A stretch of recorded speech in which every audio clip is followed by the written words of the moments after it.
हे dad. ਚੰਗੀ ਤਰ੍ਹਾਂ ਖੇਡੀ ਚੈਂਪ। Any doubt? किदा किदी अच वेखो सुके सुके दाग वेखो। ਨੋ ਡਾਊਟ ਇਹਨਾਂ ਸੁੱਕੇ ਦਾਗਾਂ ਲਈ ਹੈ ਸਰਫ ਐਕਸਲ ਮੈਟਿਕ ਹੁਣ ਨਵੇਂ ਪੈਕ ਵਿੱਚ ਐਸਪੀਪੀ ਟੈਕਨੋਲੋਜੀ ਦੇ ਨਾਲ ਇਹ ਜ਼ਿੱਦੀ ਸੁੱਕੇ ਦਾਗ ਕੱਢੇ ਸੈਮੀ ਆਟੋਮੈਟਿਕ ਮਸ਼ੀਨ ਵਿੱਚ ਹੀ। ਐਨੀ ਡਾਊਟ ਨਵਾਂ ਸਰਫ ਐਕਸਲ ਮੈਟਿਕ। महम में विकास कार्यों की शुरुआत। महम कस्बे के बीचों बीच हाईवे के बीच फुटपाथ पर लगाई ग्रिल। राज्यसभा सांसद रामचंद्र जांगड़ा ने किया शुभारंभ। महम शहर सहित हलके में होंगे विकास कार्य। रामचंद्र जांगड़ा। ग्रिल लगाने से कम होंगे हादसे। रामचंद्र जांगड़ा हलके का दौरा कर जानेंगे समस्याएं। लावारिश गोवंश की समस्या से दिलाएंगे निजात। महम शहर का सौंदर्यीकरण शुरू हो चुका है। राज्यसभा सांसद रामचंद्र जांगड़ा ने आज महम शहर में विकास कार्यों का शुभारंभ किया। जांगड़ा ने शहर के बीचों बीच गुजर रहे हाईवे पर फुटपाथ पर ग्रिल लगाने के कार्य का शुभारंभ किया। इस दौरान जांगड़ा ने कहा कि महम शहर का विकास जल्द होगा। वहीं हलके के गांव का दौरा कर समस्या जानेंगे और मुख्यमंत्री नायब सिंह सैनी से मिलकर महम हलके का विकास करवाया जाएगा। वहीं उन्होंने कहा कि लावारिस गोवंश की समस्या का जल्द हल किया जाएगा। वहीं उनका कहना है कि गांव की समस्याओं को लेकर अलग अलग विभागों के मंत्रियों से मिले सभी विकास कार्य जल्द शुरू करवाएंगे। जांगड़ा ने कहा कि गोवंश की समस्या को लेकर वे गो आयोग के चेयरमैन से मिले। उनका कहना है कि महम शहर के बीच से गुजर रहे रोड पर लावारिस गोवंश के कारण हादसे होते रहते हैं, लेकिन अब ग्रिल लगने के बाद हादसों में कमी नहीं आएगी। तीसरी बार भारतीय जनता पार्टी की हरियाणा में सरकार आने के बाद विकास कार्यों की अब जैसे ही आचार संहिता हटी है तो विकास कार्यों की शुरुआत हुई है।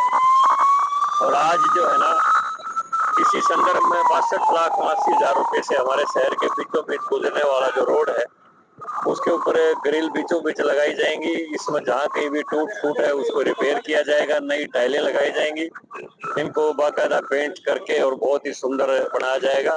और ताकि इधर उधर पशु छलांग मारते हैं तो कई बार जो है ना एक्सीडेंट होने का खतरा होता है, उस एक्सीडेंट से शहर को निजात मिलेगी। तो ये आज जो है ना माननीय मुख्यमंत्री नायब सिंह सैनी जी के जो दूसरा कार्यकाल का हो या पहला 5 साल का कार्यकाल का हो, ये भाजपा पूरे हरियाणा प्रदेश के विकास के लिए संकल्पबद्ध है। और आज से नए सिरे से महम में माननीय मुख्यमंत्री जी के आदेश से, उनके आशीर्वाद से, हरियाणा सरकार के आदेश से यहाँ पर विकास कार्यों की शुरुआत हुई है। ये पुराना बस स्टैंड खोला जा रहा है सर, इस पर भी ज्यादा भीड़ और जाम रहता है। इसका भी प्रपोजल है। हम जल्दी एक बार पूरे हलके का दौरा करके मैं और पूरे हलके की समस्याओं को नोट करके फिर मुख्यमंत्री जी से हम समय लेंगे और सीएम अनाउंसमेंट के माध्यम से बड़े बड़े काम तो करवाएंगे। और रात को आवारा पशु जैसे ब्रह्मांडा चुंबी से लेकर नए बस स्टैंड तक रहते हैं रात को, इनकी आवारा पशुओं की पकड़ने की भी शुरुआत हो गई है। और मेरी कल ही जो है गौ सेवा आयोग के चेयरमैन से मैं चंडीगढ़ पर्टिकुलरली इस बात के लिए गया था कि अलग अलग मंत्रियों से मेरी भेंट हुई है पूरे सेक्रेटेरिएट में। पहले मैं मुख्यमंत्री जी से मिला चंडीगढ़ जाके और फिर अलग अलग मंत्रियों से महकमा वाइज मिला और फिर उसी संदर्भ में मैं गौ सेवा आयोग के चेयरमैन से मिला। तो उन्होंने कहा कि जी हमने प्रति जो गऊ हम जो ग्रांट देते थे हरियाणा सरकार उसको दुगना कर दिया है चारे के लिए। तो शहर में जितने भी आवारा अपने गाय हैं उनको आप कह के नगर पालिका से पकड़ के और गौशाला तक पहुंचवा दें। हम एक एक गऊ का जो पहले जो चारे का ग्रांट दिया था हमने उसको दुगना कर दिया है। यानी भाजपा सरकार को भगत सरकार है, सनातन की सरकार है और राष्ट्रवाद की सरकार है और गऊ हमारी माता है, इसका हमें पूरा ध्यान रखते हैं। और भविष्य में गाय को एक दुधारू पशु भी बनाएंगे और एक ऐसे इसमें विकास करेंगे प्रदेश में। गाय का गोबर भी उपयुक्त है, गाय का मूत्र भी उपयुक्त है और मरने के बाद इसके अंग भी उपयुक्त है।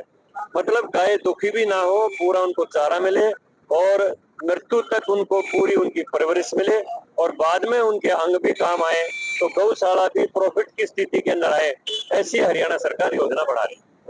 किसानी का भी एरिया सर, ये महम एरिया, लेकिन यहाँ तो महीने से डीएपी खाद नहीं मिल रहा है किसानों को। नहीं, डीएपी खाद पूरा जितना रिक्विजिशन भेजी, जितनी डिमांड भेजी उससे ज्यादा डीएपी आ चुका है ये मनगढ़ंत बात है। किसानों को कोई समस्या नहीं है और मददगार है, और बल्कि सरकार प्रोत्साहित कर रही है। जहाँ 3 कट्टे यूरिया काम करता है वहाँ 1 बोतल नैनो यूरिया काम करता है।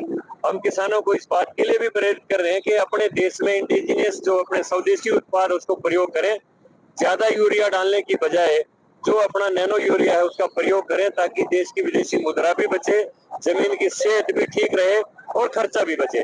इन सारी चीजों का अभियान निरंतर चल रहा है, समानांतर चल रहा है। ना किसानों को खाद की समस्या आएगी, ना बीज की समस्या आएगी, ना डीएपी